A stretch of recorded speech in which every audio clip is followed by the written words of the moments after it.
What's good, ones, enemies, frenemies, wizards, witches, muggles, mudbloods, people of Middle Earth to another episode of Disguised Coverage, part of the Cover One Sports Network and the only podcast in existence that gives you an equal amount of blueberries in each muffin. And sponsored by the best pizza in Buffalo, New York, One Pie Pizza. Find the online menu in the episode show notes, whether here on YouTube or on any one of the podcasting apps or platforms. I'm your host, Anthony Prohaska. Find me on Twitter at pro__ant. That's pro 2_ ANT.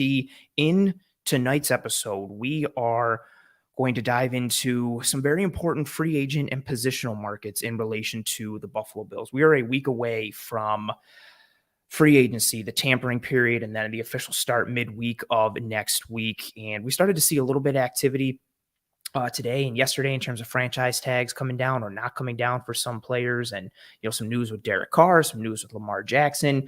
So things are already starting to kind of get into motion a little bit. The wheels are starting to turn. And with that being said, this offseason is going to be so important for the Buffalo Bills in really determining not where they go forward just in 2023, but in 2024 and beyond, with the decisions they have to make on this roster, who they bring in free agency, who they bring in the draft. And a lot of that starts with who they're able to re-sign from their current free agent camp. And it starts really with Tremaine Edmunds and Jordan Poyer. And we're going to dive into both of those players tonight, the linebacker market, the safety market, and other potential free agent fits that could be on the horizon for the Buffalo Bills. And to join me on that journey into the unknown, well, it's kind of the known, but maybe not, Mr. Brad Spielberger, salary cap analyst for PFF and contributor to Over the Cap, which both of those I find fantastic. Brad, I appreciate you taking the time. You're a very busy man, a popular man as well. Thank you for taking the time to join me. Yeah, thanks so much for having me. I always like to, at the beginning, just in case, people, when people jump in or whatever, tell everybody in case they don't know who you are, what you do, likes, dislikes, what's your zodiac sign, favorite drink, whatever, float your boat. For sure. Yeah. So, I mean, you mentioned the work, but, I have a legal background, always been interested in kind of roster construction, how to build a winning team in any sport, but always been a football fan my whole life. So kind of started to cater what I was doing in that direction, into the analytics, quote unquote, and some of the advanced data. And so wanted to kind of marry those two interests together, the contracts and the salary cap, and tie that to, advanced football analysis. And so, found my way to PFF and it's been great there. Obviously, the overthecap.com, I appreciate that shout out as well. It's a labor of love that we put a lot of blood, sweat, and tears into to get that contract info out there. I'm a Pisces. Nice. My birthday's actually in a week. So, nice. So happy good timing. pre-birthday. Oh, thank you. I appreciate it. And favorite drink. Changes often, but I'm a bourbon guy. So, something bourbon related or bourbon adjacent gets the job done.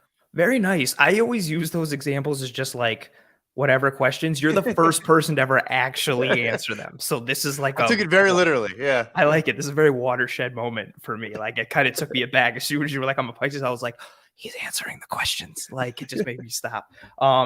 As I mentioned to you off air, you sincerely do a lot of great work. And I love the idea and the nature behind what you do, like marrying the numbers and the analytics and putting it all together with that roster construction piece, because it feels like it shouldn't be this way, but I feel like people lose sight of the money so much when it comes to roster construction. It's like, well, they should just go get this guy. And it's like, they can't afford that guy. Like, it won't work. Like, that's not a thing. And the idea and the nature of how to layer contracts and structure contracts and make the dollars and cents work in a variety of ways, and the games that you can play while kind of playing, hard and fast with the rules. It's such a tremendously important piece, and you are one of my go-tos for that world. I'm a very big, X's and O's and scheme and on-field guy, but I dabble a lot in the numbers and the mathematics of the salary cap. I just kind of keep it in my holster in my back pocket until I need it. So I'm like a closet cap guy, but I appreciate the hell out of you. Well, hey, I appreciate you not making it a full-fledged thing, because I'm still every day trying to learn the X's and O's and get better in that area. So we all have to have our niche, right? But yeah, I think the one thing I always say to try to make it more interesting than just talking about money and numbers is, like, you really can, if you get into it, not even get fully in the weeds, but just pay attention a little bit, you can start to kind of see why moves are made, why trade values are what they actually are, why some teams are not in the market, like you said, and some are. Like, you're not going to predict everything, but you really can't get a gauge. And I think that's the cool part is you kind of feel ahead of the curve a little bit because you know some of those things. Yeah, it goes, I think, honestly, hand in hand with, okay, like who's a scheme fit? Like what systems does this team run philosophically or stylistically on this side of the ball? Okay, like which player in free agency fits that? But then in lockstep with that idea is, okay, well, what kind of contract are they going to look for? Okay, like this is what they're going to look for from a dollars and cents perspective, total or average annual value.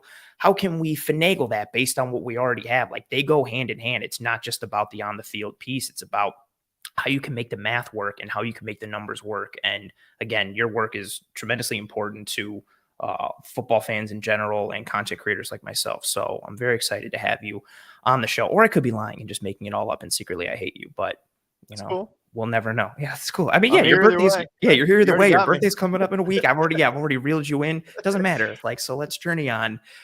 First topic here, Tremaine Edmunds and the linebacker market for Edmunds and really the linebackers in general. I want to start with, because we have our rough outline of how we're going to go.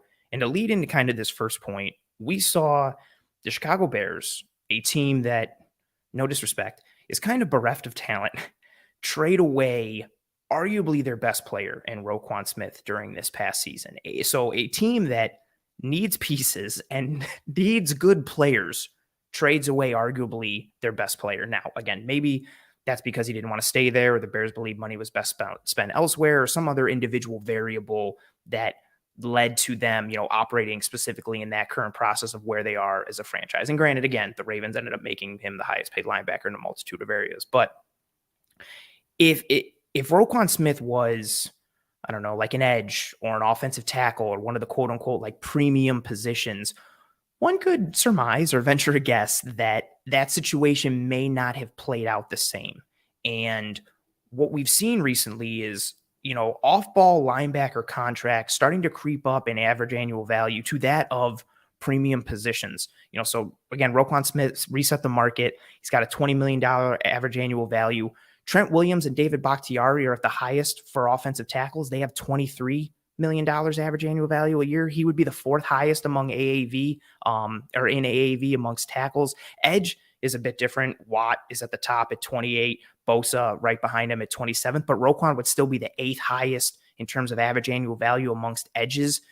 So again, that off-ball linebacker contract market's starting to creep up a little bit. We saw what Warner got last year. We saw what Leonard got right before that. Are these off-ball linebacker contracts worth it? Like, let's set the table with that. Are they worth what we're starting to see? Are they more of a luxury position? Are they one that teams can and should build around? Like, in your estimation, what is the state of that position? Yeah, so a lot of ways to attack that. So I'm actually from Chicago. I'm a Bears fan. And so, I think it plays into, I think luxury maybe is a strong word, but I think you see a situation like Fred Warner where if he's playing behind one of the best defensive lines in the NFL and he has his ability to cover number 3 receivers, cover tight ends, cover running backs, so cover the amount of space he covers. You saying the word cover over and over again. You slipped me some money pre-show to get that. Cover one. Nice. Yeah. So like then I think it is where like his value can be tremendous and it's been great for that team. I do think Chicago thought, maybe it's not a premium position and we don't view it in that realm, but also it's not a foundational building block. It's more of if we have a lot of pieces already in place, then we'll go there because those guys are falling off pretty early too. They're not, they're not running backs or tight ends, but you don't see a lot of great linebackers that are 32, 33 years old. There's a couple, DeMario Davis, Bobby Wagner playing good football. So I think that's it. And then the interesting thing there, you mentioned edge as a comparison. You look at that market, you see the guys you mentioned plus CJ Mosley, I guess Foye Oluwakun's at 15, but and then it drops, right? Then the second tier is, in the 12, 13 range. And a lot of those guys are getting cut, and aren't staying in those deals very long. So I do think some of those premier athletes, some of those top of the line guys, and I think it's interesting. I think there's a lot of parallels with Roquan Smith and Tremaine Edmunds. And just one example, ignoring the 0 to 100 grades, I focus a lot more on our snap to snap grades, and use that through a lot of stuff behind the scenes. Both guys are funny in that they're top 10 in positively graded plays over the last couple of years, but they're also top 10 in negatively graded plays. Like And you mentioned pre-show how there's fans that think he's incredible and fans that think he's a burden. The Bears are the same way. There were some fans that were saying he's the best player on the team, give him whatever he wants, whatever. Other fans saying, oh, but he missed that tackle last week, so screw him. He's such a good athlete. He was in position to make that tackle where most guys probably wouldn't even have been, able to get there. And I do think Tremaine Edmunds is a similar talent, a similar athlete. So I think that covered like a bunch of different angles. But long answer short, it's definitely devalued a little bit. And I think that mid-tier is kind of like not really existent right now, but those premium guys are premium guys. You mentioned a piece that it was so huge for the Buffalo Bills this past year, and it's something I mentioned in relation to Tremaine Edmunds the past couple of years, is the linebacker position is so dependent upon what is going on in front of them. And the example I kept using, and I hate it because people will be like, oh, are you comparing Tremaine Edmunds to Ray Lewis? Like, what a stupid comp, and that's not where I was going. But you saw when Ray Lewis had Sam Adams and Tony Saragusa, and then when they started to kind of go away, the play didn't dip because he's one of the best linebackers of all time, but it kind of plateaued a little bit. And then they went back and got Haloti Ngata, and they kind of revamped that front because you want to keep those rangy, fast, sideline to sideline athletic freaks at the second level. You want to keep them free. But again, it's so dependent upon what's going on in front of them. Do you think that limits the potential ceiling for linebackers in terms of where like contracts can go because they are somewhat dependent on what is happening in front of them to really succeed? I think that is probably part of it, right? Where teams, when they sit back and look, not every team really cares a ton about positional value. I think it's more of a new age thing. You mentioned Roquan, so I'll say again, Ryan Poles kind of mentioned recently that he has positional value. He takes that into account, and it matters in how he wants to allocate resources.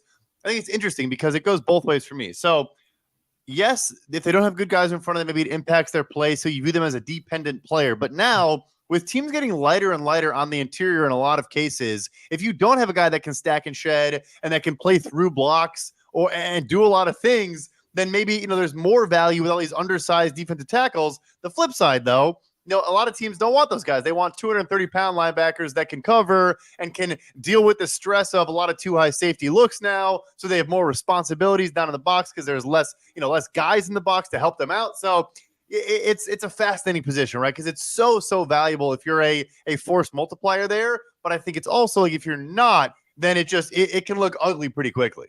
Yeah, that's an excellent way to put it. And it's such a, again, it is a polarizing position to a degree from like a roster building perspective, because especially for a team like the Bills, but I don't think this is necessarily unique to the Bills. Like in a world where teams want to use lighter boxes and they're in nickel personnel more, like those linebackers are majority of the time in some sort of state of conflict in a severe way, with having to be responsible for the run and also having to be responsible for the pass horizontally, vertically. You have to honor what's going on in front of you, but also be aware peripherally in order to get back and carry, slot receivers or pick up, who's coming on the drag or the post and a variety of coverages. And then again, you have to come up and shoot gaps. Are you a force player? Are you filling? Are you spilling? Or do you have to stack and shed, which was a problem for Tremaine Edmunds the past couple of years before this one, where you were just seeing guards and the interior offensive linemen easily just climb to the second level and get their hands on him. And then you've got this athletic, rangy guy who's unable to make plays. And I think that's the nature of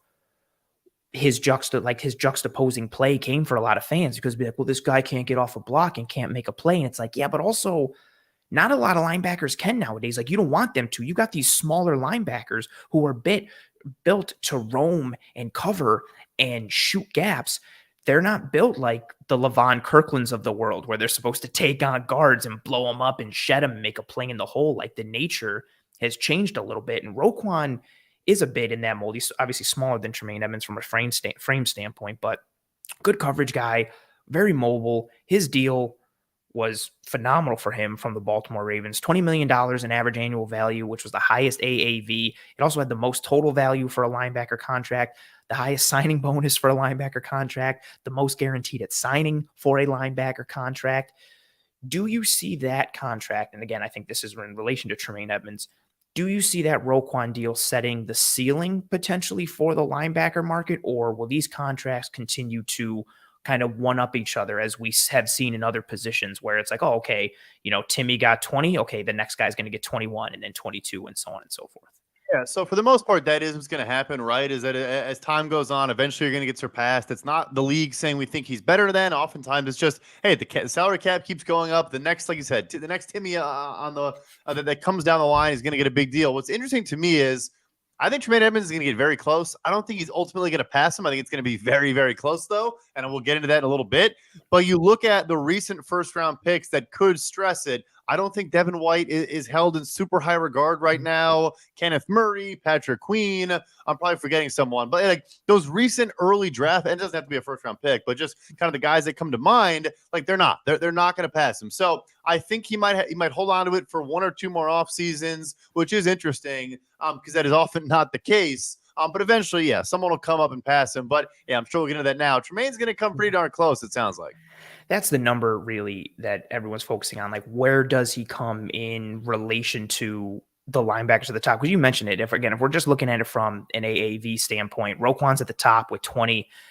Shaq Leonard, I still keep going with Darius, but it's Shaq now.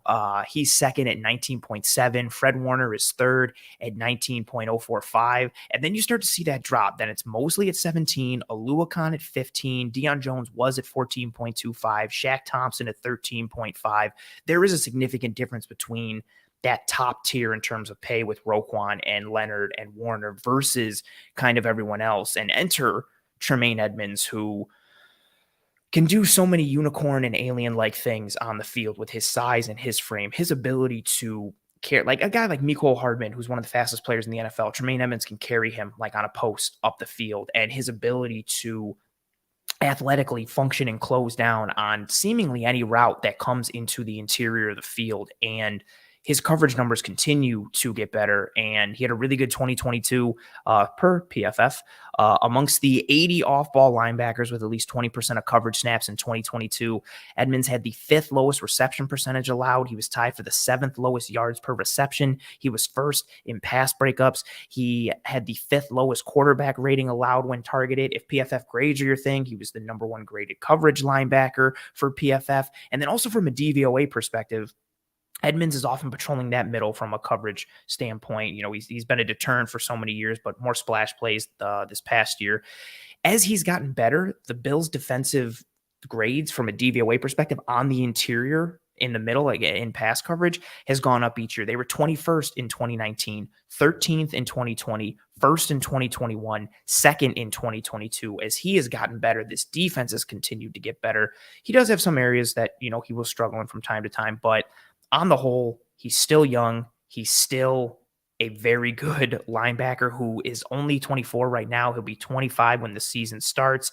He, in theory, could sign a pretty big contract now for himself and then still see another second valuable contract before he even hits age 30.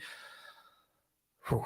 There's a difference now between a player's actual value versus what the market dictates their value is. What do you think his market value is, and in comparison to what his actual value is? Yeah, and I think real quick, you touched on the last piece, which is we mentioned all the stress on the position right now from a schematic standpoint. It's also one of the harder positions to just learn. Like you want to get so avoiding blocks, like diagnosing plays and knowing what you're going to do is a great way to do that. It's not just the physical tools, but yeah. So I think he's going to get a deal. If I had to guess right now, like 4 years for about $19 million per year. Maybe a team pushes that to 5 years. We have seen a lot of those linebackers get pushed to the 5 year. For folks that don't know, I always kind of see the opposite. Players want as short deal as possible. All they care about is guaranteed money, and no one's getting guaranteed money later on in contract. So, you know, I'm sure he'll push for 4, and maybe a team wants to go 5 because they have Roquan and Shaq Leonard and Fred Warner all on 5, and CJ Mosley all on 5-year deals. So they try to push on those precedent and do those things and make that deal, you know, last as long as possible. But look, and that is not just my opinion. That is based on conversations now with 3 clubs in Indy that think he's going to get in that range. You know, and I wouldn't be surprised. The age is a huge part too, like you said. I mean, going to be 25, you know, in his 6th NFL season, you know, which is just hilarious, right? I think he was the second youngest player in his entire draft class. So, yeah, I think it's going to get there. If I had to say a market value, like in my opinion, I think it's probably closer to 15. But that doesn't matter. At the end of the day, you get a bunch of suitors and a bunch of bidders on your service on the open market. And the blessing for him and a lot of these guys is the franchise tag designation for linebacker includes outside linebackers that rush the passer. So It's now the second highest franchise tag in the NFL behind quarterback because TJ Watt's salary, is thrown in with Roquan Smith. So it's so hard to tag them. They can get to the market, and I think he's going to get, maybe he'll be fourth among off-ball linebackers, but definitely in the top 5. I love the franchise tag piece that you mentioned because I have it in my notes. I've gotten so many questions throughout this offseason of why don't they tag me? Why don't they tag me? And I was like, because it's astronomically high. And I don't think people realize, that defensive end, edge, how positions are classified now as a roster spot, as a draft spot, more importantly, financially, it kind of throws everything out of whack. And exactly to your point. Yeah. So someone's like, well, it can't be too high. He's with Roquan and Leonard and them, but the rest of the tiers, others no. He's also included with TJ Watt and Bosa and all those guys. And they make almost $30 million average annual value. So that tag is going to hit the moon attached to a rocket. I like where you have his contract at. So again, I dabble, projection for myself as well. I really feel like that 17 mil again. So Roquan is first at 20 average annual value. Leonard second at 19.7. Fred Warner third at 19.405. And then we have CJ Mosley fourth at 17 mil. I really feel like that 17 million from a market value standpoint really seems to be the sweet spot. I feel like he comes in somewhere. Again, you said that 19 piece. I have him at 18 just to kind of play devil's advocate for it. I'm really interested though, like you mentioned, the 5 or the 4 years. Does some team push for the 5? And because even if he does sign the 5, right, he finishes that deal and he's 30 years old. In theory, he could still, again, sign another good contract. If he signs a 4-year deal, he's 29 when he's an unrestricted free agent. But that average annual value in the total, I'm so interested because he's, from a production standpoint, some of the metrics, he's better than Fred Warner here, better than Leonard here, better than Roquan here. But overall, I don't think he's a better linebacker than Fred Warner or Leonard when healthy, or even Roquan. But seeing where that gap exists between the top tier and really that next tier with the Shaq Thompsons of the world, he easily can slide in because of the attributes. And I think a lot of it too is really tied to the idea for some team that he hasn't hit his ceiling yet. He had his best year ever this past year. So some team I think also could bank on the idea well, let's give him, 19 million a year, and it comes in right behind, the Warners and the Leonards of the world. But maybe a year or two from now, he is the best linebacker in the world. Do you think that ceiling and that perceived trajectory that exists for him plays into what teams are going to kind of pay him? Or do you think they're seeing it more of just past production and what he is at the moment? No, it's definitely forward looking, right? They are trying. You hear your adage, we're not paying for past production, we're paying for what we're projecting you to do in the future. Obviously, it's tough to always just do that. You are in some ways paying for what the guy has done. But yeah, I mean, to test like he did and to be 25 years old, and again, like I said, mentally too, we do a lot of analysis on kind of learning curves in the NFL. Kind of just very, very simple. Just when does a guy reach his kind of level of where he generally tends to earn wins above replacement? Again, not really 0 to 100 grades, but and linebacker it's trending more and more to becoming a position where it's hard to be a really good player early on in your rookie contract. If anything, a lot of guys struggle mightily their first couple years and then kind of figure out, put the pieces together. And so, yes, I think that's going to be part of the projection there. That's going to be part of the thinking is that, hey, this guy could become the best off-ball linebacker in the NFL if he takes another step and is able to put everything together. I think he probably still wants to be in a 4-3 system, and I think he fits better in an even front and doing a lot of the same things he's doing. But yeah, long answer short, yes. I think teams are going to say, hey, this guy could become a special player. The draft class isn't great too, which kind of helps to a degree, because it's just, hey, if you want to add an impact day one starter, you could argue he's the only one, right? So that helps as well. That's it. I love the point of the kind of the mental makeup and what's required of that position, because I think that's been lost in people's expectations for linebackers coming in. I saw it last year a lot when it was, people who wanted to get off the Edmunds train were trade him now and bring in Nakobe Dean or Devin Lloyd. And I had both of them graded and ranked higher than I do, whether it's Drew Sanders this year or Trenton Simpson. But either way, I don't think people understand how taxing that position is, not just in the Bills defense, but in general, again, because what's asked of you, you have to live in the dark and the light at the same time, having to play the run and the pass. And then, I don't know, are you are you also getting the green dot? And so you're also the play caller. And then are you also, adjusting the defensive line and making coverage like checks? Because that's what Edmunds does for the Buffalo Bills. So asking somebody just to step in as a rookie and be like, hey, learn this new defense, fit the run, also cover, also tell everybody where they need to go. That's what we need from you. Okay, ready, break. Like that's a very like scary thing and not an easy thing to do if you're a rookie coming in. And that doesn't even take into account skill set and traits and frame and everything else needed to play the position. I think what's also interesting in this conversation, a couple people brought it up in the chat. Matt Milano got a pretty good contract from the Bills. I think potentially under market value for some, based on what he was projected to get when he was an unrestricted free agent. He's got a contract with an average annual value of $10.375 million, a cap hit this year of 13.34, which is about 6% of the Bills cap in 2023. Granted, you can structure Tremaine Edmunds' deal to have lesser cap hits in 2023 and 2024, but they would be paying two off-ball linebackers pretty sizable contracts if they were to get Edmunds for anywhere close to what we're projecting. No other team is really in that stratosphere. You've got Fred Warner. I think Greenlaw is like 15th or somewhere around that ballpark in terms like of 2 average. years, 16, I think it is. So yeah, they have 19 and 8, and that is the only team that's even in that stratosphere. Correct. And it's not even, again, like it's just a huge gap between like what they are like from an average annual value standpoint. So then that comes back to that original question that we got into here where it's like, okay, is this a premium position? Is it not a premium position? Because now you're sinking big money into both of them. And especially for a Bills team that has gotten inconsistent play from their defensive line these past couple of years, including this past year. And you've got a position group that is, like we talked about, somewhat dependent on the play in front of them with that defensive line. Now you've got less financial capital to sink into that position grouping up front because you've sunk more money into the secondary or the second level there. It all adds up to this, again, this weird, wonky kind of situation. But again, fun for prognostication standpoint and projection standpoint.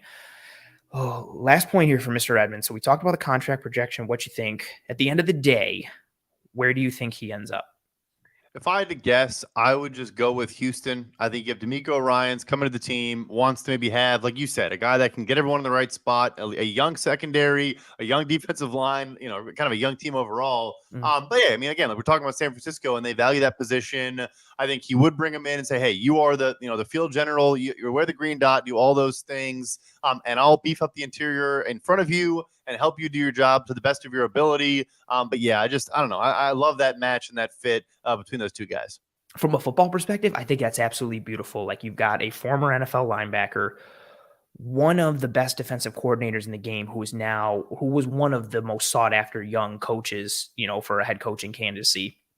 And yeah, comes from that 49ers system, which was so successful. These, literally, I don't want to say any drop off, but maybe even surpassed what they were with Robert Saleh before he left to go to the Jets.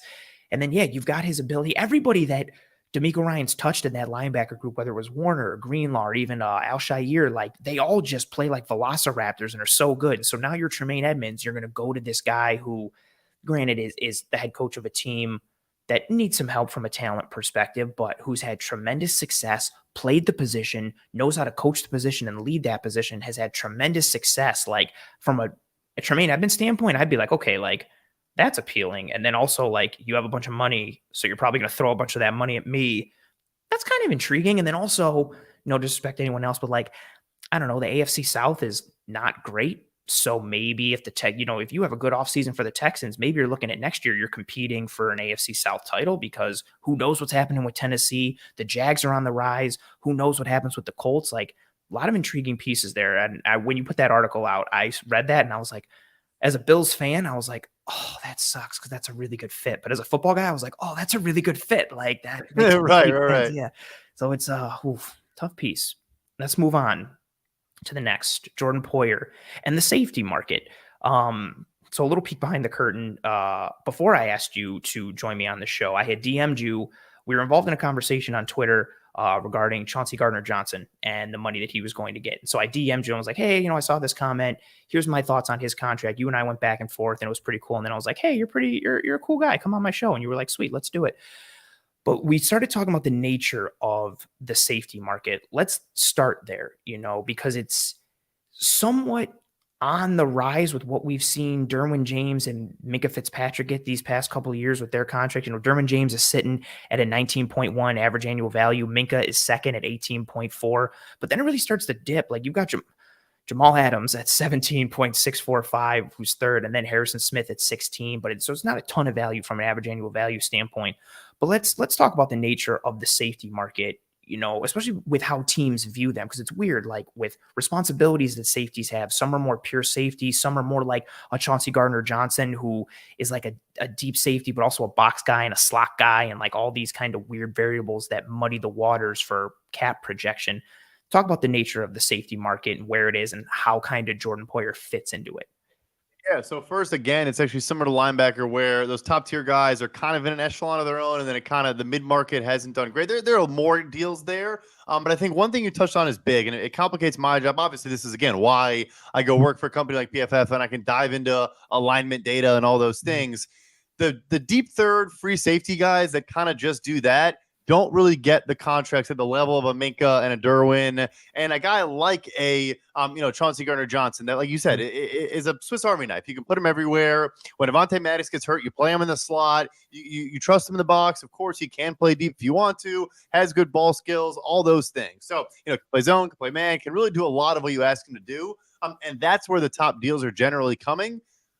The thing with him is just, there have been injuries, obviously, a bunch of times. And he got traded for a reason from a team that if the Saints want to pay someone, they'll pay him. So, I think our conversation. The cap is a myth to the Saints. Like they just kick the can down the road and everything.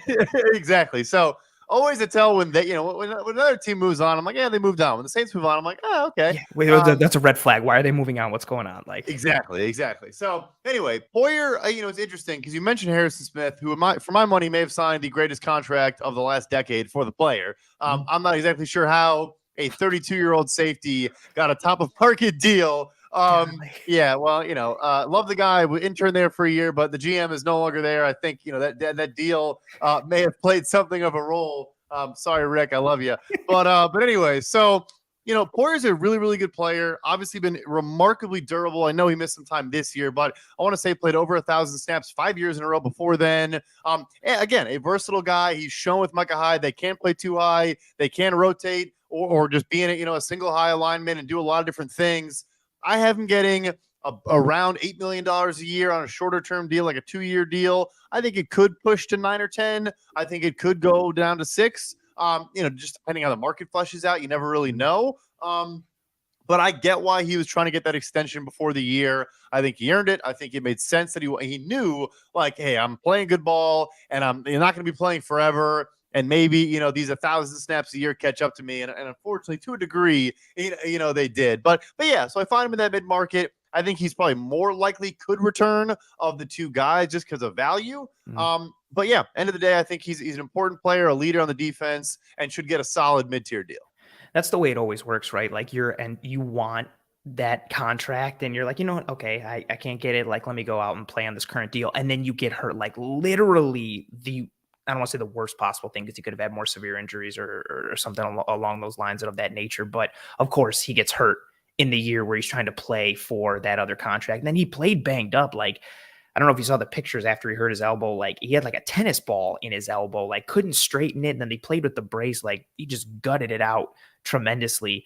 And he's a guy who, so again, even in 2022, this year where he had a mangled elbow, amongst the 92 safeties that had at least 10 targets, he was tied for the 21st lowest EPA per target, 20th lowest EPA overall. He was 44th in points saved, 39th in points saved per play, 19th in the lowest quarterback rating against, 46th in yards per attempt when targeted, and he had the 28th lowest completion percentage allowed at 55%. So in a year where his arm was banged up and he couldn't move it, he functioned above average and still even towards the top in some metrics. But his 2021, when he was last like fully healthy, well, I guess as healthy as anyone can be in the violent sport of the NFL, just a wild 2021 for safeties. Again, amongst those safeties with at least 10 targets, he had the lowest EPA per target at negative 0.96. Just for like reference, like Budda Baker, a really great safety, was 5th at negative 0.59, like a huge gap between 1st and 5th.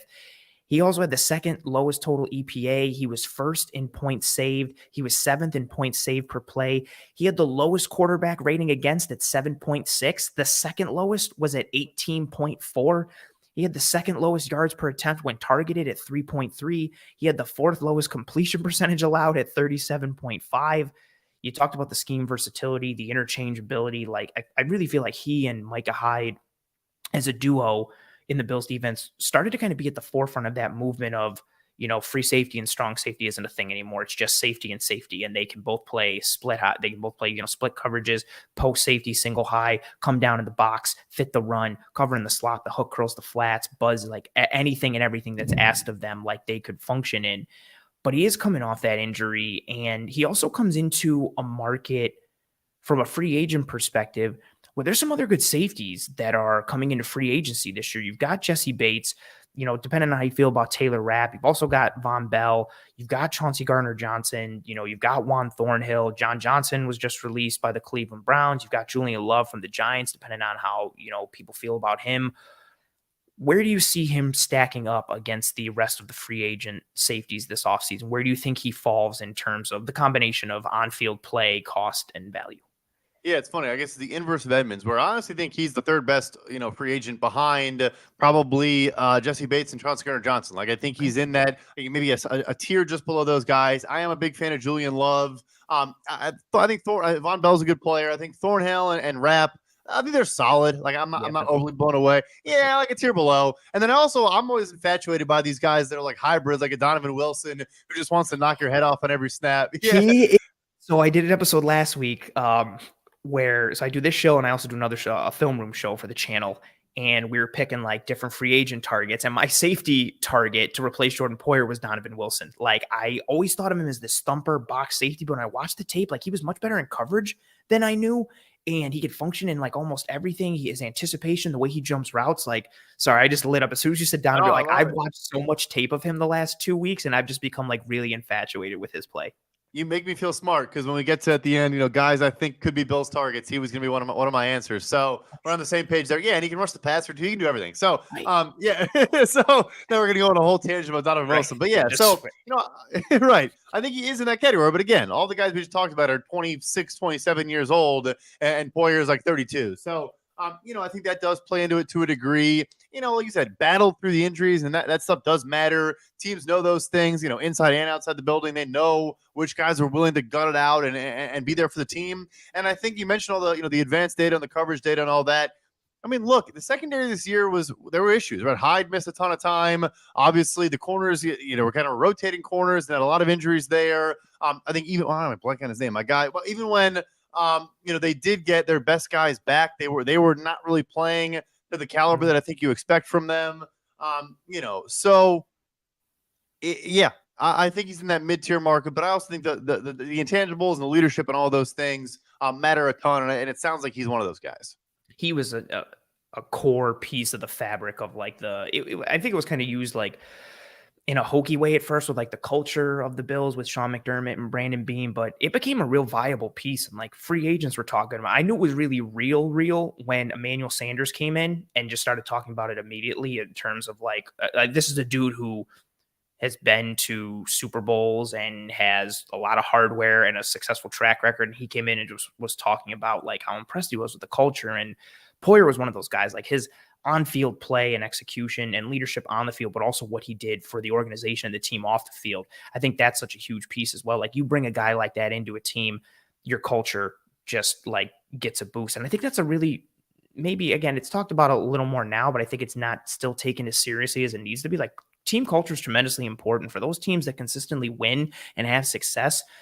That culture piece is really close, and I get secondary, maybe to on-field play, but like it's a significant piece of what drives teams to their success. And Poyer is a huge driver of that, based on what he did with the Bills. He also had a comment recently, I think last week, he mentioned that he'd love to go to a state that doesn't take half of his money in relation to how much he gets taxed in New York State.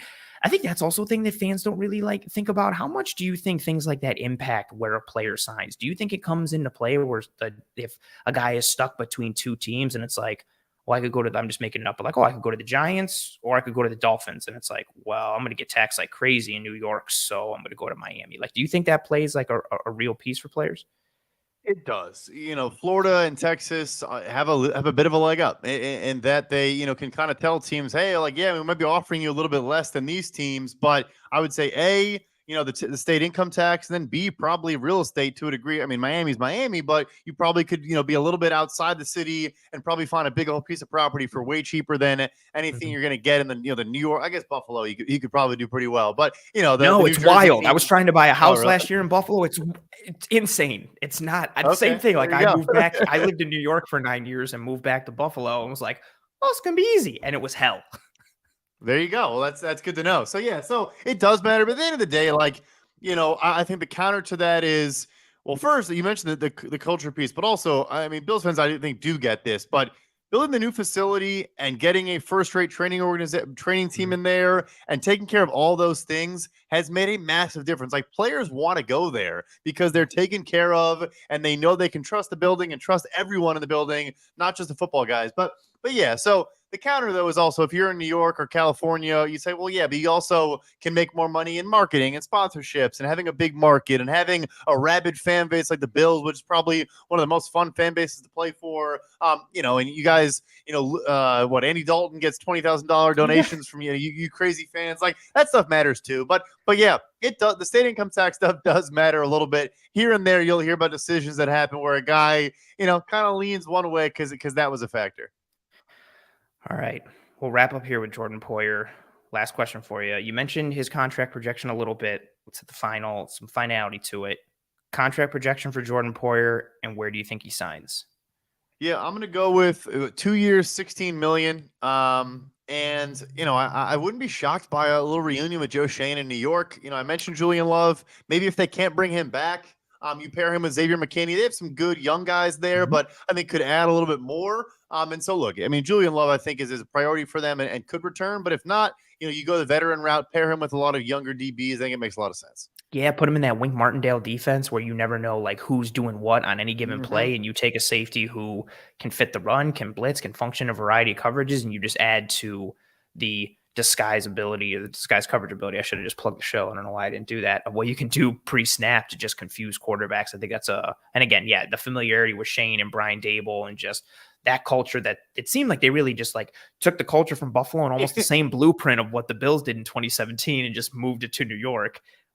Seems like a pretty seamless transition for Jordan Poyer potentially. Our last segment here before we send you on your way, some potential free agent fits for the Buffalo Bills. So we've talked about Jordan Poyer and Tremaine Edmunds respectively in terms of what they're going to see on the open market, what their positional groupings are going to look like on the open market, what they already look like, free agents at their position, so on and so forth. Now we kind of look at some guys that aren't Tremaine Edmunds and Jordan Poyer. So who are some free agent fits for the Buffalo Bills in your estimation, again, based on play and value and potential cost, given the salary cap issues? Yeah, so I think, and I'm going to call him a big ticket free agent. I don't know if maybe everyone agrees with that, but for me, like the big fit that I love, and I've been writing about this for like 6 weeks at this point, but Ben Powers, the guard with the Baltimore Ravens, I just think the Bills need to beef up the interior. I think bringing back Ryan Bates was a solid decision. My Chicago Bears tried to steal him away, Yes. And I think Bean probably would have liked to have that one back and give him the second round RFA tender, but look, a solid player. Mitch Morse has been good. They kind of made him through the pay cut. Then they gave him, more money and, a good player, probably one of the better, centers in the league right now. But, how long is he going to be there? Is kind of a question at this point. So anyway, I love Ben Powers there. Not the greatest athlete, maybe not the greatest at getting to the second level, but I mean, Roger Saffold or the version of Roger Saffold that came to the Bills this past year was not that guy either. Had been that guy in the past. He made the Pro Bowl though. So Pro Bowl. Yeah, him and Tyler Huntley, Pro Bowl legends. Oh so yeah, so anyway, like that's why that's why Lamar, the Ravens they have a Pro Bowl backup. They don't need to give Lamar this big deal, right? He got a Pro Bowl QB. He threw two right. touchdowns. But so it just, I mean, he was a phenomenal pass protector for them last season, and I think Buffalo needs a good pass protecting interior offensive lineman they can maybe have for 3, 4, 5 years, and I think he is that guy. I mentioned Donovan Wilson. I'm so happy you said that because, I am trying to learn football as much as humanly possible. I have the coverage glossary on my desk somewhere over here, and I'm about halfway through it. My head spins every time I read it, but that's the one area where like I do put a lot of time and effort in understanding that. But I think I've probably said some safety fits that don't make a whole lot of sense. But I love Donovan Wilson. Yeah. And then if they do lose Tremaine Edmunds, they are in luck that there are so many off-ball linebackers available. So I think you go cheap there. You let Matt Milano be the top-paid guy. And I wouldn't even be shocked if maybe you do go with kind of a thumper like we talked about. Like, do you explore like a Leighton Vander Esch, who I think gets like $6-7 million a year? I know he has the first name buzz and recognition. I'm not trying to say that just because of that. I think he just pairs well with a lighter, faster Milano as a guy that can, do a lot of that dirty work, and I think has been better since he's been healthy. So he's kind of interesting to me as well. And then, I do think there's going to be a lot of, bargain shopping to a degree, but I'll throw one more name out there, getting in a little bit of slot receiver situation, maybe a Paris Campbell, if you're also not concerned about his injuries. Maybe I'm not a huge Mecole Hardman guy. It sounds like he's going to get a bigger deal than a lot of people expect, but but adding speed in the slot, I think would be a nice, or just short area burst and quickness to get open quickly, I think is sorely needed in this offense right now. What kind of contract do you think Donovan Wilson commands on the open market? I have him at 2 years for $5.75 million per. And in Indy, I heard some people say it was a little bit too high. Some people say it was a little bit too low. So I think it lands around 5 to 7 per year. If that was too high, I would take that in a heartbeat, like legitimately. Maybe I'm just too high on him, but I thought the tape really spoke well to what he could do. And again, I feel like in the world, I probably watched more Donovan Wilson tape than anyone in the last week and a half. Like I've watched a lot. I don't think anyone could fight me for that. Also, from a linebacker perspective, we saw Eric Kendricks get released from the Minnesota Vikings.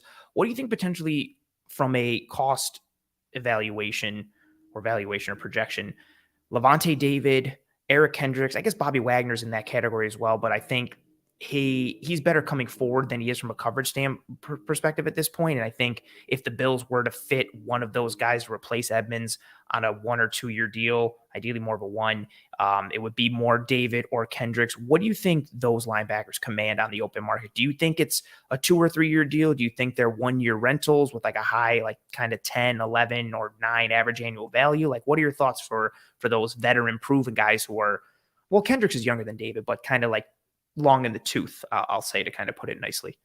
Yeah, for sure. I mean, look, Levante David, I think, is still one of the best coverage linebackers in the NFL. I hear you on like, LVE would probably play forward as well. If you wanted a guy that could more cover and play backwards, I think there are some of those undersized guys. I think a guy like Bobby Okereke is going to cost a little bit too much, but, maybe you wait things out and see how the market develops for some other players there. So it's tough with the cap casualty guys. I promise this isn't a cop-out answer, but it's very tough with Bobby Wagner and Eric Kendricks guys, where like when they get cut, it's not necessarily saying they're bad. It's just that the teams didn't want to pay them $10 million next year, around that for both of them. But it's kind of hard to project a contract. I would guess they are 1 or 2 years for $6-7 million. That might even be high. For Kendricks. But yeah, Levante David, I think, is still going to get like 2 years, 22, 2 years, $24 million. He's still viewed as a guy that has, some good football left in him. Yeah, we were watching his tape last week, and for a guy who, again, is like longer in the tooth and who I really love coming out of Nebraska, which seems like a lifetime ago, he's still got juice in the tank. Like, you watch him he can get sideline to sideline. He comes forward. And I think what's also so great with him is his experience and how high his football IQ is.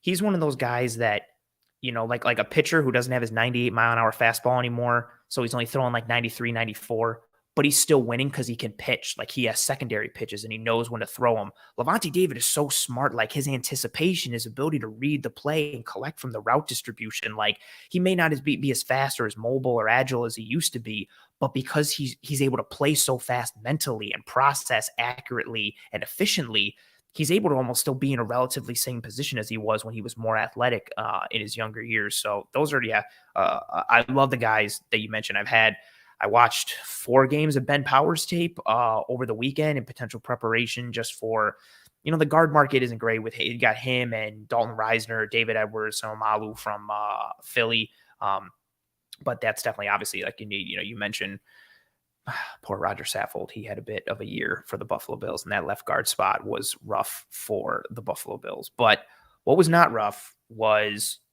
your appearance here. I had an absolute blast talking ball, talking cap, money, analytics, metrics. This was legitimately like everything like I hoped it would be. You were absolutely tremendous. I know you're a busy guy with a lot of commitment, so thank you very much for taking the time to sit with me here on this Tuesday night as we head towards free agency. And just in case we had some people, we've had a lot of people trickle in since the start. Tell everybody who you are, where they can find you, what you do, and all that good stuff. Yeah, well, first of all, thank you so much for having me. It's a great time. Always happy to talk ball, and I appreciate you having me on. So yeah, you can find me on Twitter at PFF_Brad. I do promise I sing the praises of Brandon Beane all the time. I think he's a phenomenal general manager, and that's kind of the things I talk about is deals and timing of deals and value and all that stuff. And I've definitely been a fan of his for a couple years now. So find me on Twitter at PFF_Brad. Every article and work I put out is on pff.com. And then if you need contract information, I know the other guys from Buffalo, but overthecap.com is the place you should go for all of your salary cap and contract information. Well done. Nice plugs. Well, way to do it. Again, you crushed it. I appreciate the hell out of you for taking the time, and I'm sure I'll see you on Twitter and in the DMs, and I'm sure I'll have you back on the show at some point. Thank you very much for being here, man. Awesome. Sounds good. Thank you, man. Have a good one. Tremendous guest. Once again, I say it every time, like I'm surprised. I shouldn't say that, but yeah, absolutely tremendous guest. We're going to continue to trudge on here in this episode of Disguise Coverage with some more free agent fits and free agent conversation. I want to get a lot of thoughts from the chat. Questions, thoughts, comments, concerns, anything you guys got. What I want to do right now, before I plug the sponsor, what free agents do you folks have your eyes on right now? For those of you riding with me live, is it on the offensive side of the ball? Is it on the defensive side? Do you have one side of the ball as a preference to the other? Do you have a preference for Edmunds versus Poyer? What is on your mind when it comes to free agency? Because again, like I mentioned in the intro, we're a week away. There is going to be significant free agent moves happening for the Bills and the NFL at this time, literally a week from now. So what's right around the corner as this NFL offseason continues to roll? So whatever's on your mind from a free agent perspective, whether it's Poyer, Edmunds, outside guys that you want to bring into the Bills, whatever you got, questions, thoughts, comments, concerns, start to put it in the chat. Start to make this engaging as we talk about some free agent fits and the markets and positional values. I got some notes as well, and we'll kind of just chop it up and have a good time. But as I mentioned, I want to plug the sponsor before we change segments here. One Pie Pizza. Folks should know it by now. If you're a first-time listener, that's fine. Welcome. One Pie Pizza is the best pizza in Buffalo, New York. You can find the online menu in the episode show notes, whether here on YouTube or any one of the podcasting apps or platforms. They have a fantastic sweet sauce pie, great cheese to sauce ratio, cup of char pepperoni. They make their own homemade blue cheese. They donate to the community. They work with Roswell, the Alzheimer's Foundation, the ASPCA, just Toys for Tots. They do a lot of good for the community, and they make the best pizza in Buffalo. Again, the online menu can be found in the episode show notes, whether here on YouTube or any one of the podcasting apps or platforms. I saw earlier as well, so people give love to the show and some likes and different things. We get everyone to drop some likes. Coach Chapman dropped this a while ago. He said 15 likes, 80 plus watching. Hit the likes, and is worth it. He puts the work in. You see it in every show. I appreciate you, Coach, for saying that. And if we could, likes go a long way towards helping us to track and trend in front of more eyes and ears as a channel, but especially for this show. So if you are enjoying this content or have enjoyed this content in the past or in the future and you just don't know it yet, please drop a like on this video. It sincerely goes a long way for myself and the entire team. Thank you, thank you, thank you. Oh, let's grab this comment from Steven. Steven says, Robert Woods, is this possible? I think it is possible. I also think it's a good fit. I know I don't even want to really surmise what's going on in Tennessee. Like the Derrick Henry rumors are kind of false. Woods is gone. We'll see what happens with Ryan Tannehill. He's got a huge cap hit. This is the team that's in kind of like a state of flux, but they were competitive last year. They released Robert Woods and he's on the open market. He would be my top wide receiver target if I am the Buffalo Bills. I want speed. Brad mentioned Mecole Hardman, but it looks like he's from what we're hearing, some of the rumblings, it looks like he's going to cost a significant amount. It looks like he could get into the double digits from an average annual value standpoint. And at that, I just don't think he's worth it from a value standpoint to the Buffalo Bills. I don't think they can commit that kind of money to him. I don't think he's the future number one or the future two. I think he is really good in that niche role, and the speed that he adds would open up a lot for the Buffalo Bills offense, if the Bills were to go for Hardman, but I just don't think the value's there. I think Woods ticks a lot of the boxes. You're looking for a precision route runner who can function out of the slot, but also can function out of the out on the outside. So he offers you that alignment versatility. You've got someone with good hands, who's a good culture dude, a good teammate. He can also block. Like, I think his blocking is underrated. Like, we saw what he and Cooper Kupp did in Los Angeles for a while with what they were able to do. Just cracking down on edges or linebackers, digging out safeties. So I think he adds versatility to the run game as well. Eric Turner and I are going to talk about him tomorrow night in the Cover One film room. Make sure you tune into that. But yeah, I think Woods is definitely possible. I don't think he's, anywhere near unaffordable.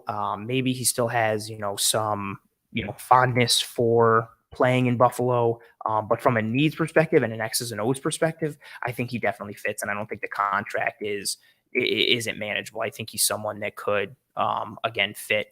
I don't think he's the long-term answer. He is 30 years old. He'll be 31 when the season starts. So I don't think he's that guy that ideally takes over as, the full-time number 2 if Gabe Davis leaves, or could become your number 1 later in life or whatever. But I think right now for 2023, tremendous fit, great culture guy, and he fits what the Bills would do. Precision route runner, knows how to leverage space over the middle of the field, knows how to read defenses, also can still separate versus man, still has a little juice in the tank. I would like the Robert Woods fit very, very, very much. Oh, John saying it right there. Would love to bring Robert Woods back. Oh, great philosophy from Jim. Jim says you draft good players, you sign good players. I think it's super important. A lot of people think like, you know what, should we sign bad players or draft bad players? And that's a mistake. You only want to draft good players and you only want to sign good players. I don't know why teams don't do that more often. Oh, Roy coming in with some heat saying, I wonder what 3-tech free agent they sign once Ed Oliver is traded. Ooh, Oliver has become a subject of conversation this offseason. I'm fine with trading him, depending on what you're returning. Here's the biggest thing with Ed Oliver, right? Like, and I mean, Roy, I know you're kind of like half kidding, but also kind of half serious. If you trade Ed Oliver, you open up a hole in this defense that has to be filled. So you're getting rid of a player, but then you have to fill that spot immediately, whether it's in free agency or whether it's potentially in the draft. I like, in a perfect world, kind of the like for like swap of Ed Oliver for Kalijah Cansey, defensive tackle from Pitt. But actually, I like Kalijah Cansey a lot, but I don't want to get into that conversation too much right now. You would have to get, for me, if they're trading Ed Oliver, like, ideally they're getting a day 2 pick back, even if it's a 3rd round pick. I would love that. Like, if they could somehow get we talked about on the salary cap extravaganza, there's been like rumblings of potentially like teams would offer like a 2nd round pick for Ed Oliver, which I think would be like wild, or rumor, like if they got a 3rd and a 5th, like, which I still think would be like a lot, but some teams still value him or had him high on their draft board when he came out. I also think part of that too is he's not as bad as the raw stats or even some of the advanced metrics make it out to be. He just hasn't been the level of player that the Bills have needed when they took him 9th overall. Like, he just hasn't been that guy. I still think he can potentially be a game wrecker at times. He shows good burst. He's more technical than I think he gets credit for. He's got a high motor, but he just hasn't been worth the 9th overall pick. But the big thing is, if you trade him, you immediately, like, so say the Bills trade him for a 3rd round pick, right? In an ideal world, I think I would take that deal, especially if they got a 2nd. But if you got like a 3rd and a 5th or a 3rd, okay, cool, you're trading Ed Oliver, fine. You have to then use one of your early picks to address that spot, or you have to sign one in free agency, like one of your draft picks immediately, preferably a higher one, considering how important that position is to the Bills defense, like we talked about earlier with Brad and like we talked about on the show a ton. You immediately have to use one of your draft picks to then bring in a defensive tackle. Preferably, again, one of your early ones, or you have to sign one in free agency. Like, that's my whole point. Like, if you trade Ed Oliver, he's gone. You've created a hole that you immediately have to fill, which can muddy the waters for their offseason plans. So I'm not against the idea of trading Ed Oliver, but I just don't want to have to juggle another position that they would have to address when a lot of the positions they have right now are just more, let's address this, let's upgrade, let's get better. If you trade Ed Oliver, that becomes like, no, this is a hole, like this has to be addressed right away. And that kind of changes things a little bit. Joe coming in and saying, Will Hernandez, if Powers is taken. I haven't gotten into Hernandez's tape yet. It is up on the docket for me, but I will say I've been kind of disappointed in the guard market as a whole. I also know there's another John asking about Dalton Reisner. I've only watched one game of Reisner and it was fine. I wasn't blown away to the point where I was like, yeah, sign this guy. It was against the San Francisco 49ers, which has a really good front. I would be fine with Reisner. But a lot of the guys on the interior, like even Powers, and Brad nailed it with a lot of what you get. Like, he's limited athletically. Like, he's not that guy that you're going to get out in the move, that you're pulling a ton. He can get to the second level fine, but he's more of a grounded base block power type of guy, like the proverbial people mover kind of guy. And so I'd be okay with Powers. I think he's going to end up costing a lot. I would be fine if he came in. Again, I think he presents a higher floor than Roger Saffold. He's going to battle in pass protection. He's not a liability in pass protection. I think he's probably got more mobility than Roger Saffold does. No disrespect to Saffold, but Saffold was just immobile at times last year. So Powers is definitely an upgrade, but I'm not really a fan of the offensive free agents in this free agent class a ton. Like, there's not a lot of value there because a lot of the positions that the Bills have needs at, like interior offensive line, potentially offensive tackle, wide receiver, the top tier talent is top tier for this class, but isn't necessarily top tier talent. So those top tier dudes are going to get overpaid for what they actually are. And then because the class as a whole isn't deep, those second and third tier guys are going to get paid higher than they should be. I really would like the Bills to draft offensive lineman and receiver in this draft, but also a problem with receiver in this draft is there's not a lot of number one potential for the receivers in this class. A lot of it is slot receivers and Z receivers, which helps for now, but what does that become in the future for the Bills from a roster construction standpoint? I know this is going like wild off the rails in terms of this one question, but not on my way to Hernandez yet. I wouldn't mind the idea of Powers. I don't know if he's going to be worth the contract that he's going to get. That's where, goes into the conversation Brad and I had earlier, right? Like your actual value versus what the market dictates your value is. I think Powers' value is about here, but I think the market is going to put him up because there's not a lot of great free agent guards that are available. So I think he's going to get paid more than what he should. And because of that, I don't know if the juice is worth the squeeze for the Buffalo Bills. Walter coming in and saying Hardman's a no for me. Sorry, but I'm not buying Dorsey getting more out of him than Andy Reid was able to. I think that's fair. I don't know if that necessarily means that he wouldn't be valuable in this offense, though, or his role wouldn't be maximized. Again, a lot of Ken Dorsey. We have yet to see what Ken Dorsey will fully be. Ken Dorsey, a year from now, 2 years from now, 3, whatever, like we could be sitting here talking about him as one of the best offensive minds in football, or maybe he's not even an offensive coordinator anymore. Like, we have 1 year, it's not enough sample size. I think that's a fair statement. Like, Andy Reid is one of the best in the game and one of the best to ever do it. So the odds of somebody maximizing someone or running a better scheme than Andy Reid, I think is small, just, with where you're starting. Pulled up that question from John. Yeah, Reisner was okay again. I only watched one game. I am going to watch more over the weekend as I've been so draft focused. But Reisner's, again, I'm okay with Reisner. I'm okay with Powers. I'm okay with Seomalu, but I think they're going to get paid more than I would like to pay them. And for that reason, I'm kind of like out. I'm fine with them as the player, but the value and what the contract they're going to command makes me a little standoffish.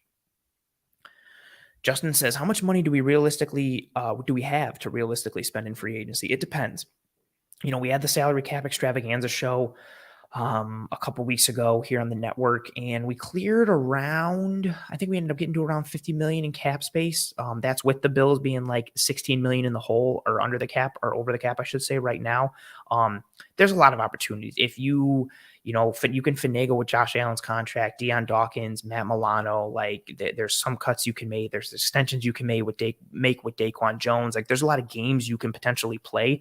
The Bills, if they want to, they have the option to clear cap space. Like, they can get to cap to have that space available. Again, I'm not even trying to like plug it. Check out that salary cap extravaganza show. We went in detail, player by player, and really, really, really trying to make that space.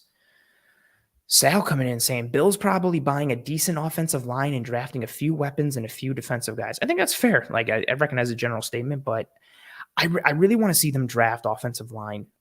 It's a shame what happened to Andrew Voorhees, not just, in a vacuum because of what himself, the guard from USC, I believe tore his ACL at the combine over the weekend. He was somebody who I really, really, really wanted for the Bills. Wanted him to get taken.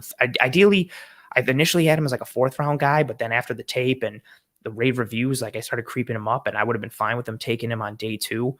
But I think the Bills need to address offensive line in this draft, given what the free agency market looks like. Like if you're just looking at the free agency market, like if you're just, say you want to look at tackle, Orlando Brown isn't happening. Mike McGlinchey isn't happening. Cameron Fleming probably isn't happening. Kelvin Beachum, probably not, and then you've got Jermaine Illuminor, I'm going to talk about in tomorrow night's episode on the film room. And then you start to get into Caleb McGeary, Andrew Wiley, who had a rough year in Kansas City. Like, what's the value really at that spot? And even in, at guard, we talked about Seumalo and Powers, Reisner, Edwards, Will Hernandez, Nate Herbig, Nate Davis, Evan Brown from Detroit, Justin Pugh for Arizona. Like, we're already starting to get into meh territory. I really think it would be prudent for the Bills to invest in the offensive line in this draft. I think there is quality in the first 3 rounds and even up through round 4 in this draft where you can get guys who can start or contribute in 2023, but who can also be like functional members of your core going forward on that offensive line. I think that's what the Bills need. The Bills need I don't want to use the Chiefs as, the example, but the Bills need a Kansas City Chiefs draft on the offensive line. They need to find, not saying they need a center, but they need to find a Creed Humphrey and a Trey Smith in the same draft. They need to find high caliber offensive linemen who are able to contribute now and be pieces going forward, because if they keep relying on these 1-year free agents, again, like I did an episode a couple weeks ago focusing on the offensive line, there's just like a lot of questions. Like, what is Mitch Morse's future? What is Spencer Brown's future? What does Ryan Bates look like? They don't have a left guard right now. Like, there's so many questions. I don't think the value in buying an offensive line in free agency is necessarily there. I would like to see them spend more draft resources on the offense and more free agent money on the defensive side of the ball. I think they can upgrade and help the defense more in free agency than they can the offense. And just because of that, I'd rather use draft resources for the offense. Ooh, Dusty coming in saying Robert Woods, super underrated, borderline Hall of Fame career. Very fair, very fair. Ooh, Steven says if they sign Woods, how does that change their draft board? I don't know necessarily if it does significantly. I think they're going best player available in the first round. Let's just take it right there, right? I think that could mean a lot of things. Like, I don't know if Nolan Smith, the edge from Georgia, is there at 27 in the first round. Maybe the Bills take him. Like, I don't think there's really a position necessarily that's off the Bills board. I'm even going to throw running back into there. Like, I think if Bijan Robinson is there at 27, I think that could be the pick. I think it changes the board a little bit. Maybe they don't look at receiver in the first round. Maybe if they were 50-50 on receiver and offensive line in the first round and they sign Robert Woods, maybe that becomes, 60-40 or 65-35 offensive line. And then it's like, you know what? Okay, we got Woods. We can shift wide receiver as a need to the second round, third round, maybe fourth, because we feel a little more confident. So I think it changes it moves the needle a bit. I don't think it completely takes receiver off the board, but I think it maybe swings the pendulum in favor of another position early on, just because you have confidence in the floor that you've added with Robert Woods. Ooh, Charles saying, man, getting rid of Ed Oliver for another short, undersized guy would be something. Here's the thing, and granted, I didn't scout Ed Oliver when he came out of Houston. But I watched a ton of tape on Kalijah Kancey, and I've put out multiple clips and videos of him on Twitter. He's really refined as a pass rusher. He can win in a variety of ways. He succeeds against the run. His ability to anchor down and split double teams or slip the back door or beat it out the front. Like, he's got a lot of potential. I don't want, I mean, just using the example of Kancey and Oliver, like, don't use, well, this guy was an undersized defensive tackle and this guy's an undersized defensive tackle, so they're probably going to have the same career trajectory. Like, don't subscribe to that. Like, you can have guys with similar frames and similar sizes, and they can be different kinds of players. They can have different skill sets. Their mental makeup is guaranteed to be completely different, and that affects what kind of pro they can become. So it would be something, but don't let the size comparables to Ed Oliver scare you away from Kalijah Kancey. The tape is really, really, really, really fun. Ooh, like what John's saying here. Sign Sheldon Rankins to replace him. Dan just coming right out and saying, I need Tremaine Edmunds back. Oh, Jared, good question. Do you ever not wear a hat? Yes. I just like hats. I got a lot of beanies, got a lot of fitteds, got a lot of snapbacks. Jerseys, hats, and sneakers are like things that I enjoy. I mean, clearly I'm wearing a jersey, Timu Solani, Mighty Ducks jersey, and hats. Yeah, I have some. There's pods when I'm not wearing a hat. If you go back and check the catalog, there are times where I'm not wearing a hat, but I just like hats. You're observant. Ooh, Coach Chapman saying it would be really hard changing everything up the middle on the defense except for Hyde, and we don't know what he will look like. I think that is a very spot on comment. It's part of what I mentioned it here on the show. I mentioned it on Twitter. I mentioned it in the film room. We'll start with Tremaine Edmunds. If Tremaine Edmunds goes,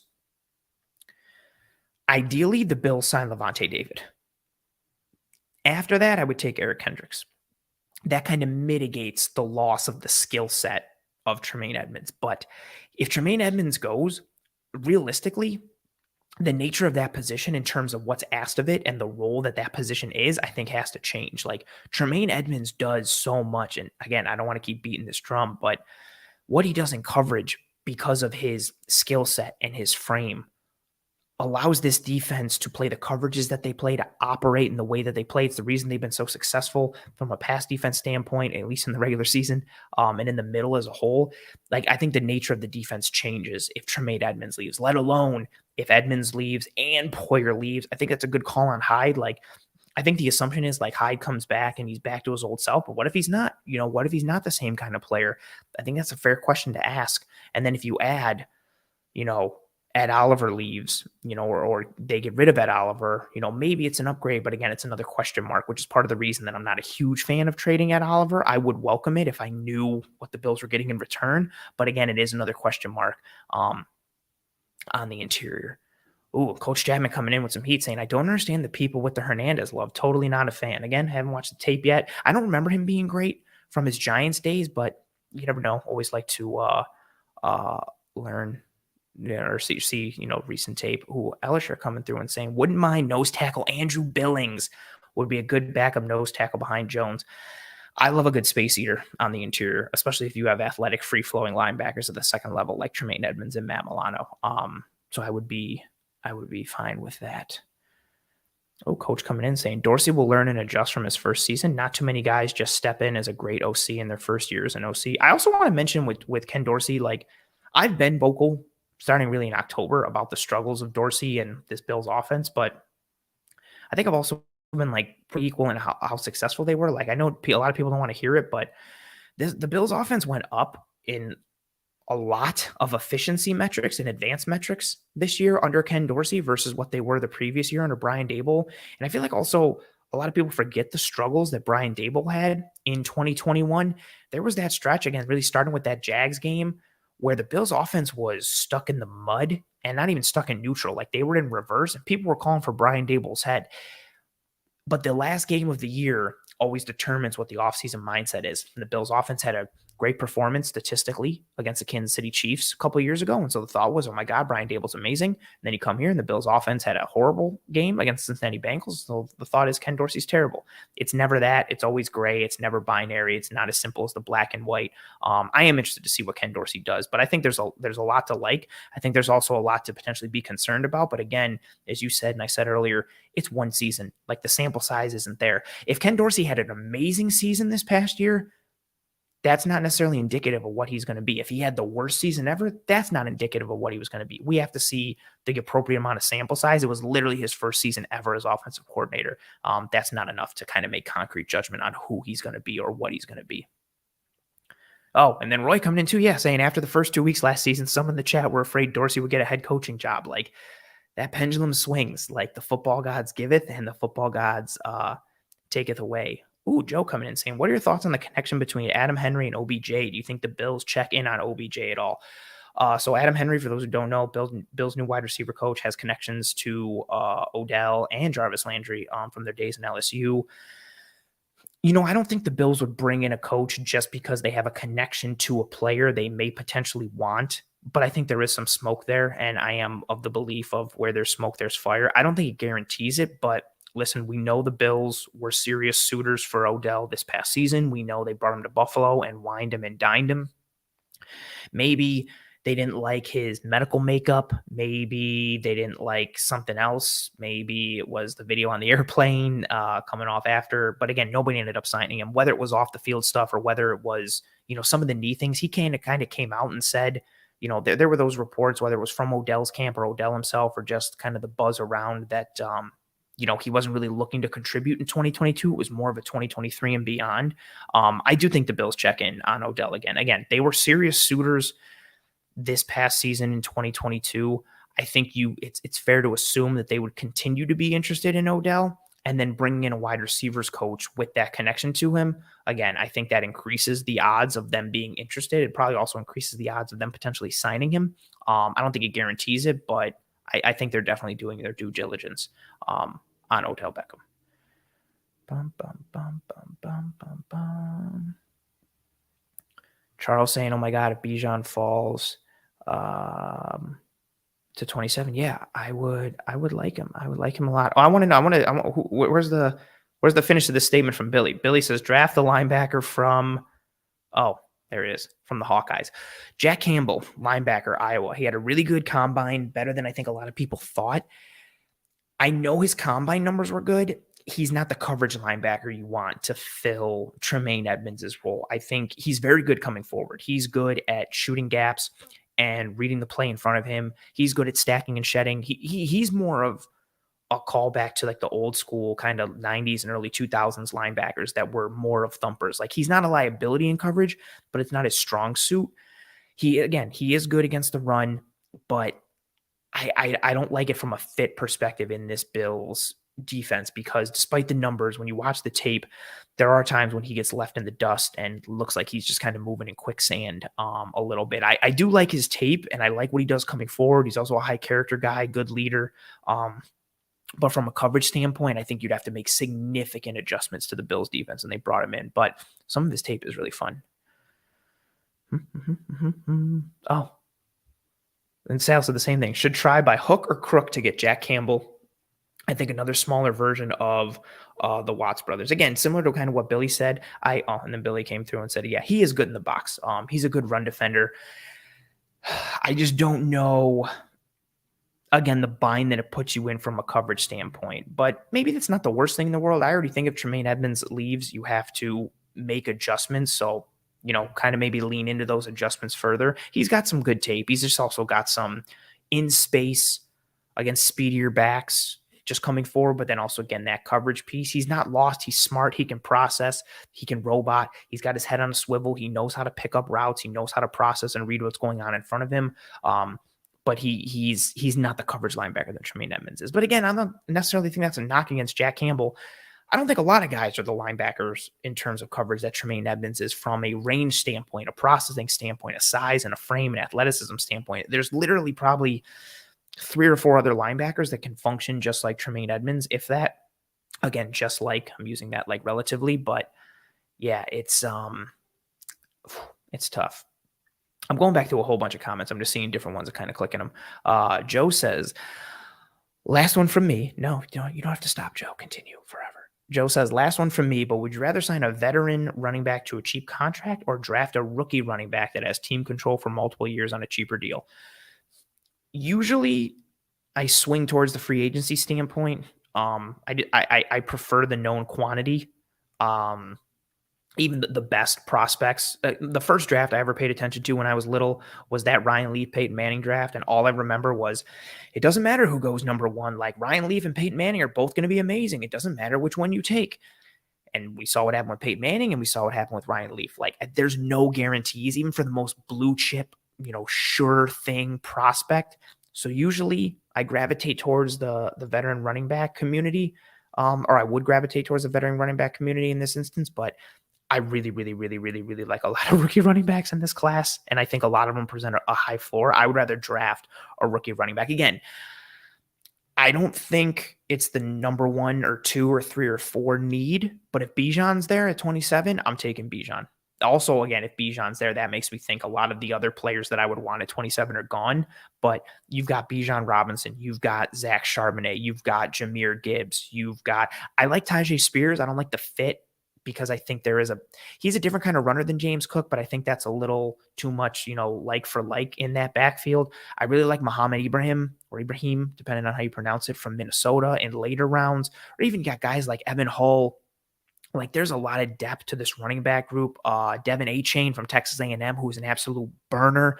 Again, a little similar skill set to Cook, but I think he's got much better contact balance than people realize as a prospect. I think people just see him as a speed guy. There's a lot of quality at the running back group, like there seems to have been these last several years. But whether it's Bijan in the first or Gibbs and Charbonnet as you get into like day 2 picks, like there's so much value at running back, really in rounds like 1 through 6. I would like to take a rookie running back. And again, like you said, that team control is so important, right? Then you've got him and James Cook, both on cheap deals, minimum 4-year deals that count as peanuts against the cap. And there are positions that if you use the skill set appropriately, can really be an advantage. I like that a lot. Justin saying, is the Clemson linebacker a first round? Trenton Simpson. I don't see him as I know he's a linebacker. I think he's better in space. I see him more as like a big nickel as his ideal fit. He's not as good in the box. Man, if you could take Trenton Simpson's ability outside the box and in space and merge it with what Jack Campbell, linebacker from Iowa, can do in the box, you would have this amazing round 1 linebacker. But he's better in space as a big nickel than I think an in-the-box linebacker. He's not ideal in stacking and shedding. He gets misled with his eyes by motion and eye candy and misdirection, and will sometimes miss his gaps. The athleticism is there. The speed is there. The burst is there. The twitch is there. The electricity. But he's much better in space than he is in the box. For me, I'm not done with my grades, but I don't think I'm going to have a first-round grade on Simpson or Drew Sanders, the linebacker from Arkansas. I'm only 1 game in for Sanders, but I wasn't a huge fan. But we'll see. Roy says, opinion on who is the best available free agent wide receiver. Overall, probably Jacoby Myers for me. I think Jacoby Myers is really good. I've thought that for like the last 2 years. He was a low-key target for the Buffalo Bills for me, starting back in 2020.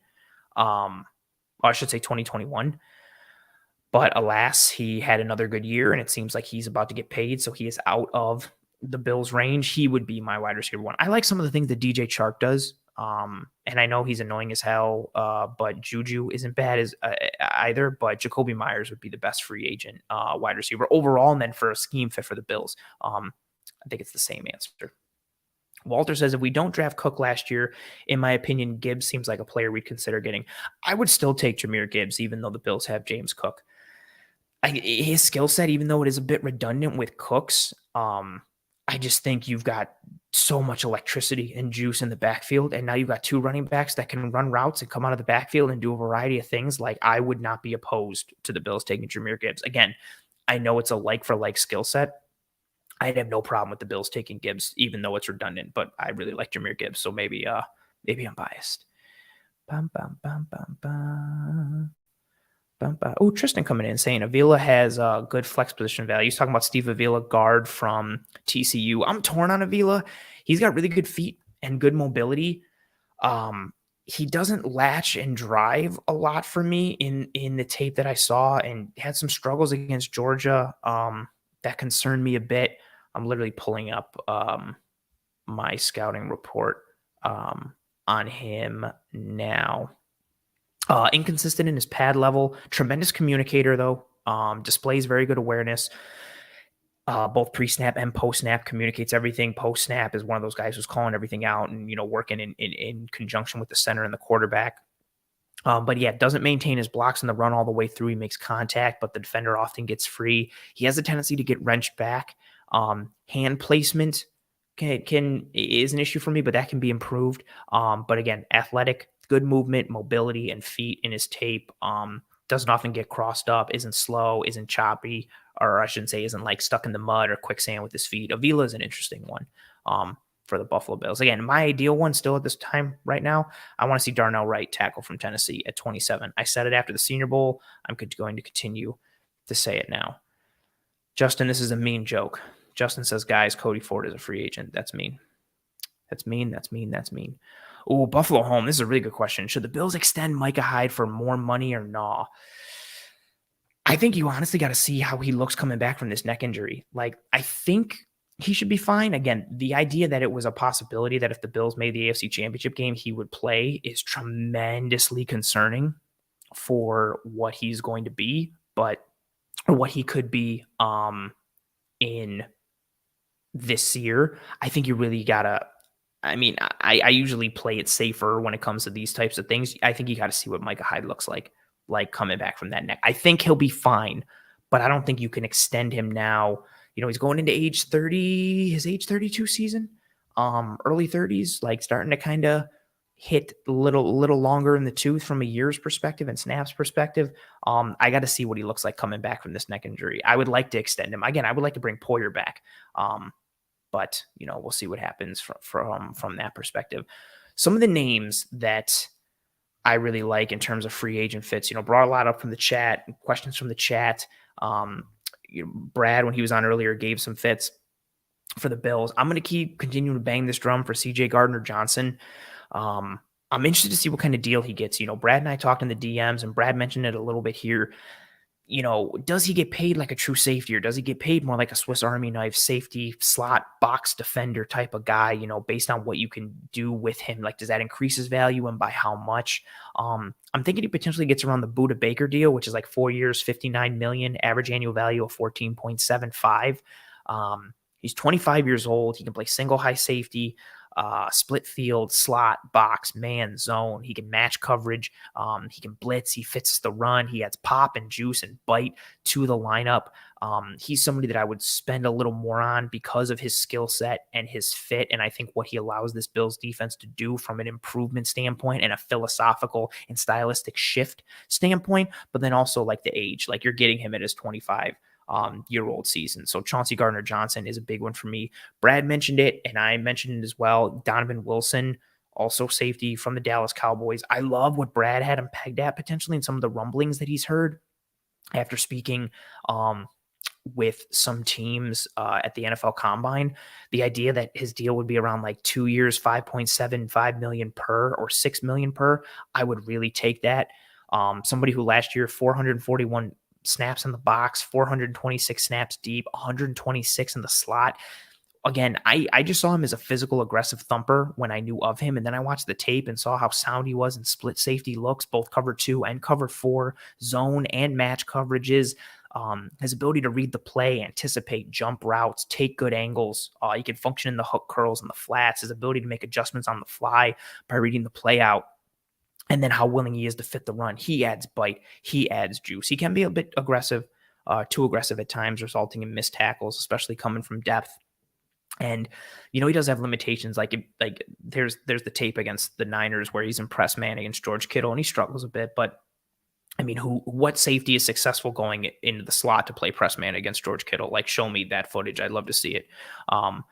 28 years old. I like the idea. Again, a 2-year deal. I had him at a ballpark of $6 million average annual value. So I love that Brad was right on that with a 5.75. I would take Donovan Wilson in a heartbeat if we're looking to replace Jordan Poyer. And then again, like I mentioned it, Eric Kendricks, Levante David, like guys who stylistically and from a skill set standpoint can mitigate the loss of Tremaine Edmunds. You look at a lot of their numbers from last year, and they're lower than Tremaine in average, some of the run defense snaps and around average depth of tackle, stop percentage, missed tackle percentage. The coverage snaps, the grading is different. But someone like Levante David or Eric Kendricks, that getting that veteran who's going to be a good culture fit, who's smart, who understands the scheme already, who knows what's up, mitigates that potential loss from having Tremaine Edmunds go away. And if Edmunds does go, that is my preferred option. Like, I'm looking towards that veteran linebacker market. Give me Levante David. Give me Eric Kendricks. Somebody to kind of mitigate that loss. I think it's too much to put on the shoulders of a rookie, and I don't really love this rookie linebacker class coming out. And then the value of some other linebacker spots, it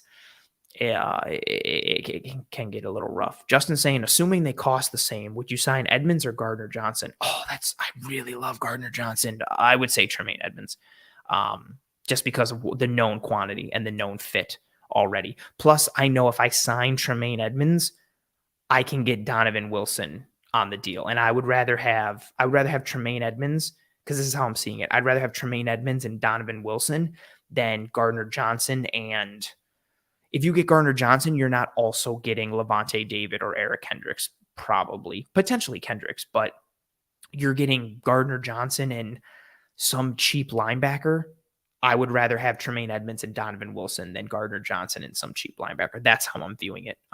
So I put those two in tandem. But that's a very good question. Oh, this is a hard question from Roy. What would you consider the biggest surprise signing the Bills could do next week?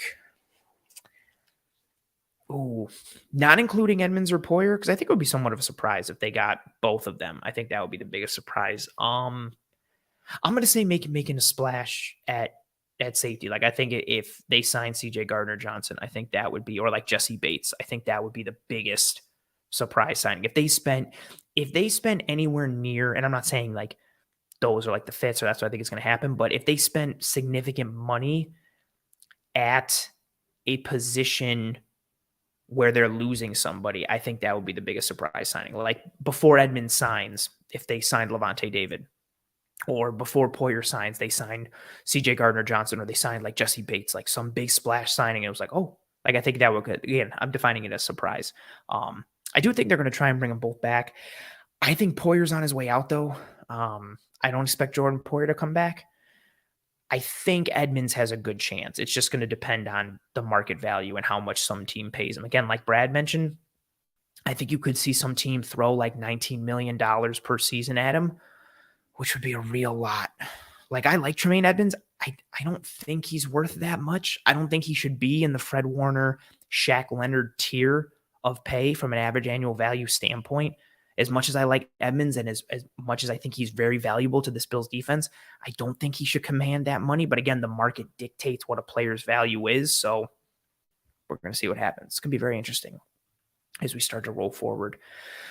But this episode is now going to start to roll to a close. Before everyone leaves, please, please, please, and thank you while you're here, drop a like on this video. Like I mentioned earlier, it goes a long way towards helping myself and the entire team to track and trend in front of more eyes and ears. So if you enjoyed this content, please, please, please, and thank you, drop a like on this video. If you're listening on one of the podcasting apps or platforms, please rate and review and subscribe to Disguise Coverage. While you're here on YouTube, subscribe to Disguise Coverage as well, wherever you're listening or viewing, whatever have you. Please rate and review and subscribe, drop likes, all that stuff. If you enjoyed this, tell your family and friends and loved ones about how awesome the show is, about how fantastic it is, about how cool this Timu Solani, Anaheim Mighty Ducks jersey is. Or if you thought the show was terrible, tell your enemies about it and try and ruin their day with this show. I appreciate the support in any which way, shape, and form it comes. Major, major, major, major, major thank you to my guest on the show tonight, Mr. Brad Spielberger, PFF salary cap analyst and contributor to overthecap.com. Was awesome talking ball with him and talking money and data and analytics and his projection and numbers. Just really hit everything. And I was excited to get him on. I've never had like a cap guy on the show. Like, you know how we do here. Everything is always, X's and O's based and more on the field. And we look at game tape on this show to sort of have somebody in kind of that different area. Again, like I mentioned, I don't broadcast it a ton, but I'm very into the salary cap and the numbers and the data and the analytics for it. So it was really cool to have somebody from that world on the show and someone who had never really interacted with before. So major thank you to Brad Spielberger. He's a tremendous follow. Go check him out. Again, he's at PFF_Brad. Give him a follow. To everyone who joined me live on this episode, thank you very much for joining me live on this episode. I'm seeing the comments that are coming through, the positive ones for me. I feel corny when I bring them up, but know that I do see them and I greatly appreciate them. Thank you, J-Dub. Thank you, Justin, for both your comments. I really appreciate it. For you folks who rode with me live on this episode, thank you very much. It's always cool to see all the engagement with each other and the engagement with myself and the guests, the back and forth, the questions, the thoughts, the feedback, and just the general idea of knowing that I'm not doing the show alone and there's people tuning in live. So that's pretty awesome. So thank you everyone who tuned in live for this show. If you didn't join me live and you were watching this post live or listening to this post live, that's fine. Thank you very much for your post live view, download, listen, whatever have you. Again, like I said, any and every ounce of support is greatly appreciated from myself and the team. Thank you very much for the more kind words coming in. Another important episode next week. I will be joined by Mr. Bruce Nolan to dive into probably some Bills free agent news or some league free agent news. Again, legal tampering starts early next week. So we'll get some rumblings in terms of who's going to sign where and who's going to do what. And we're going to break a lot of that down next Tuesday live at 9 p.m. on Disguise Coverage. Thank you again. I'm seeing more kind words come in. Thank you, RJ. Thank you, Walter. Thank you, Iasa. I think that's why. I don't know. There's 2 E's and 2 S's. I'm confused. I don't know, but I appreciate you being here. Thank you very much for the kind words. I hope you and your family and friends and loved ones are all doing well, staying safe, be kind to one another, take care of one another. Enjoy your weeks. Get yourself some one pie pizza. It's delicious and it's the best in Buffalo. Again, thank you to the sponsor. Thank you to Brad. Thank you to all you folks, live, post live, whatever have you. Please, please, please drop a like on this video. Please subscribe to the Disguise Coverage YouTube channel. Please subscribe to Disguise Coverage on Spotify and or Apple Podcasts, wherever you listen, or Google, whatever have you. Please leave a rating and review on any of the podcasting apps or platforms. And know that I appreciate you folks. Appreciate this. That's how I know it's coming to an end. I appreciate you folks more than you will ever know. Thank you very much for tuning in. Thank you again to Mr. Brad Spielberger, tremendous guest on this show. And again, I'll see you folks next week for an important free agent episode of Mr. Bruce Nolan. But until then, Godspeed. And as always, go Bills.